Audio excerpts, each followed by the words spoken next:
BBC Radio Berkshire, 8 minutes past midday. In an hour's time, we'll bring you up to speed with what's trending. What are the breaking news stories? What are the things people are talking about on social media? We'll tell you after 1 o'clock. In the meantime, when you think of private detectives, you may well think of this.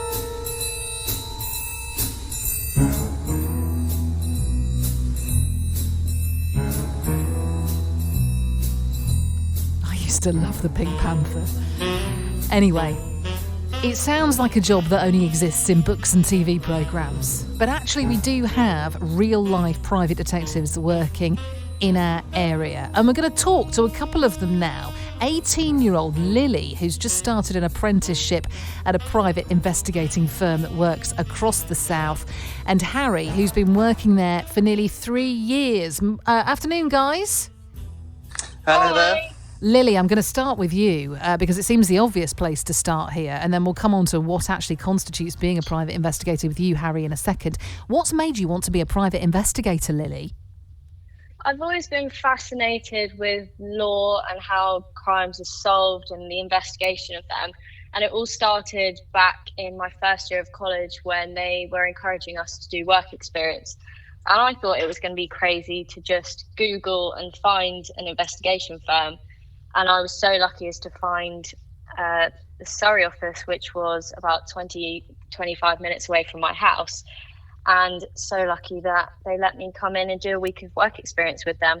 I find myself desperate to know what you do on a work experience placement with a private investigating firm. It's going to be more than just the filing, surely. Oh, definitely. I was out and about 4 out of the 5 days that I was here. Every day was completely different. We didn't know from one day to the next. You can simply get a phone call and you are a couple of hours away doing something. I was down in Kent one day, London the next. So I was only in the office for 1 day. It's very much out and on the go. And I've got a vision of you with a couple of eye holes cut out of a broadsheet newspaper continuously lurking in the background. Was most of what you were doing covert activity, or is that kind of a bit of a stereotype? It depends. If we're doing observations, then yes, it is very much covert. And seeing as I'm an 18-year-old, not many people, if you're walking behind them or observing from a distance, would suspect an 18-year-old girl to be an investigator, which is a real advantage. So it is covert, but certainly I can get a bit closer in on the action and sometimes find out direct information, not necessarily from the person, but people who may know them without anyone suspecting anything. What was the most surprising thing that you found out during that sort of week's trial in a private investigating firm? What shocked you the most?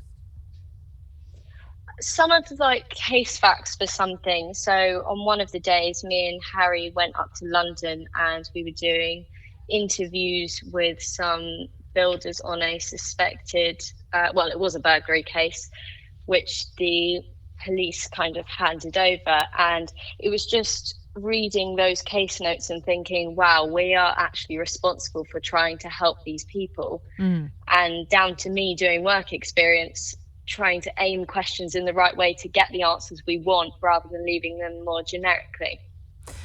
We'll come back to you in a moment because I'm fascinated to know how an apprenticeship even works to become a private investigator. But let's have a word with Harry now, who's been doing this job for nearly 3 years. That's interesting that Lily said about the police handing over. So are there some cases you work on that are given to you by the police, Harry? How does it work?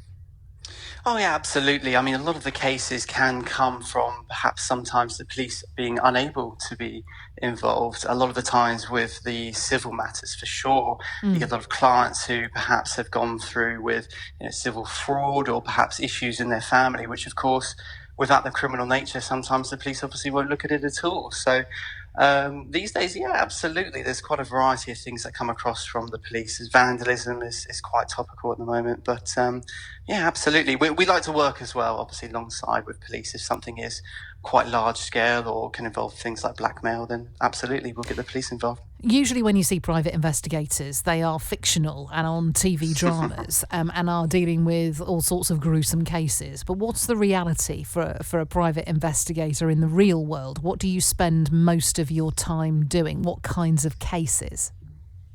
Sure. I mean, there's definitely a variety. No day is the same, as what we like to say in the office. We truly don't know sometimes what will come across our desk. I mean, myself, I've been involved in some international investigations, going to Singapore and Canary Islands to help out sort of corporate and high-profile sort of personal issues as well. So certainly there can be the glitz and glam of it all, but at the same time as well, it can be helping out the local neighbour with a property issue or doing a bit of research for them. So certainly scales low to high all around. Do you spend most of your time undercover in reality, though?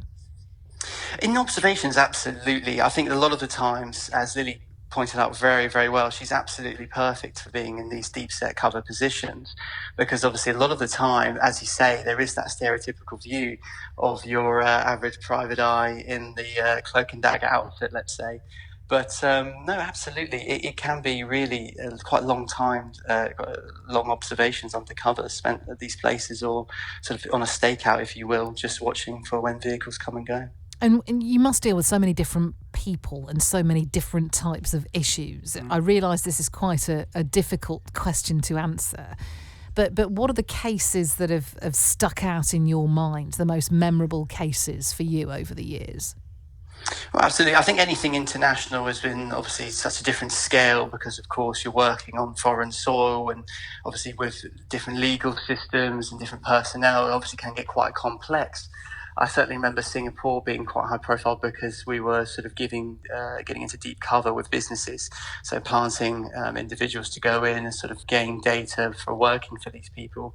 And obviously, again, you're just in a completely different place that you don't know. It could be quite thrilling at sometimes. And certainly it benefits when you're in T-shirts and shorts compared to the lovely weather we have at the moment. Yeah, I bet. The locations are a bit more exotic than Berkshire sometimes, I should imagine. Stay there. We'll talk some more in a moment. So that's Lily and Harry, both private investigators. It's just talking about private investigators on the show. With me is Lily, who's 18 years old, who's just started an apprenticeship in private investigating in our area, alongside Harry, actually, who's been working there for nearly 3 years. So, Lily, how does an apprenticeship work with this sort of thing? So eventually you want to go off to university, I think, and you want to join the police force. So what is this? Is it kind of like a stopgap in between? How does it work?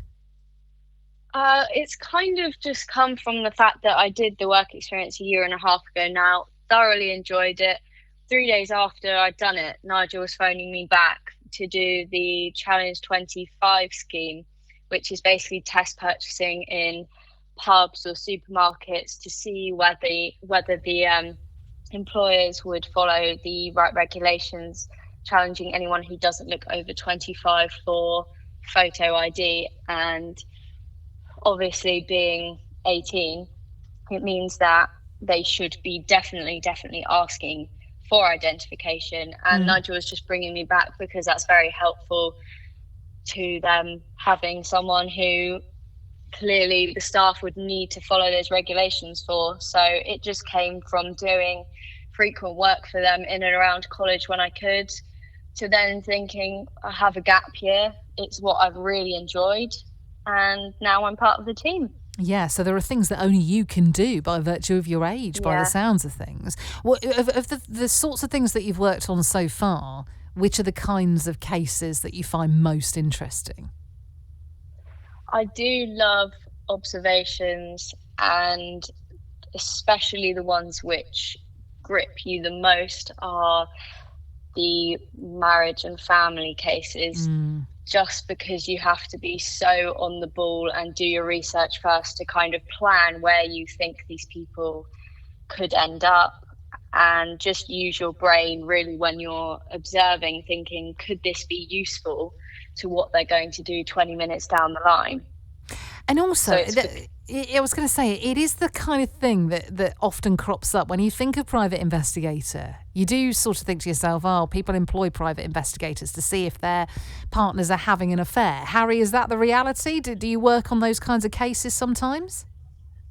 Oh, absolutely. I think when it comes to the matrimonial side of things, obviously sometimes things go wrong, and as we sort of talked about before, the police is not their forte. And obviously, when you're dealing with people and relationships, it can be quite complex and very difficult to unpack. So, with getting someone like ourselves involved, obviously, we're looking to give our clients clarity. And although sometimes the answers that they'll get aren't necessarily ones that they want, they certainly do leave with a bit of sense of sort of clearing the fog, if you will. Yeah, but equally, you almost need to be a counsellor, don't you? Because there's the whole finding out what's actually happened, piecing it all together, and building quite a compelling case to then present to the person who's come to you asking for you to do this. But then presumably, you really have to tread quite carefully about how you are delivering the information that you've found, because in some cases it can blow someone's entire life to pieces. Well, that's exactly it. Obviously, there could be something that's hidden from a partner for so long, for so many years, that, of course, as you say, when it lands on their desk, it completely opens an entire new world to them. So there is handling it delicately is something that we try and excel in. And so the company's been around for 25 years. So unfortunately, there's not too many things now in terms of the matrimonial side of things that we haven't come across or we haven't seen. But equally, So, I mean, yes, but equally, you've only been working there for 3 years, and I guess you come up against new things all the time. You must find yourself sometimes leaving at the end of the day thinking about what you've been doing that day. Oh, absolutely. But I think overall, we definitely leave with our heads held high. If we're able to give the clients the answers that they want and really get them in the place of clarity, then we can go home actually knowing that we did our job very well, and that they can actually move on with some sort of solidarity in their lives and move on to a different chapter. But no, as you say, it can sometimes be quite heavy, and we do make sure that everyone's sort of on speed and okay, and everyone can talk to each other when they need to. Good to talk to you, Harry. Thank you. And Lily, best of luck with it. Thank you very much. That's Lily and Harry, who both work for a private investigating firm operating in our area.